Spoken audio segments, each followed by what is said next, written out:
আচ্ছা, ইনজেকশন শুনলেই ভয় লাগে। আমাদের এই চোখের মধ্যে যে ইনজেকশন দেবে, এত সেন্সিটিভ একটা জায়গা, তাতে কি ভয় খুব আছে?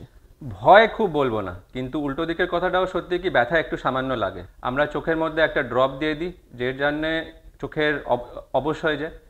আর ইঞ্জেকশনটা আমরা খুব আস্তে 1 মিনিট 2 মিনিটের মধ্যে দিয়ে দিই। ওটার মধ্যে খুব বেশি ভয় খাওয়ার কোনো ব্যাপার নেই। ম্যাক্সিমাম পেশেন্টরাই টলারেট করে নেয়। কি কি রোগ আছে, কি ডিজিজেস আছে যেখানে আমরা ইনজেকশন ইউজ করে থাকি রেটিনার জন্য? মেনলি আমি 3টে রোগের নাম বলবো। একটা হচ্ছে যেটা প্রিডমিনেন্টলি সব পেশেন্টের মধ্যে আমরা খুব কমনলি পাচ্ছি, ডায়াবেটিক রেটিনোপ্যাথি। সেকেন্ড, অনেক সময় চোখের মধ্যে যে রক্তকোশিকাগুলো থাকে ওইগুলো ব্লক হয়ে গেলে, যেটা আমাদের ভাষায় ভেন অবস্ট্রাকশন বলা হয়, এই রোগের মধ্যে ইঞ্জেকশন দরকার পড়ে।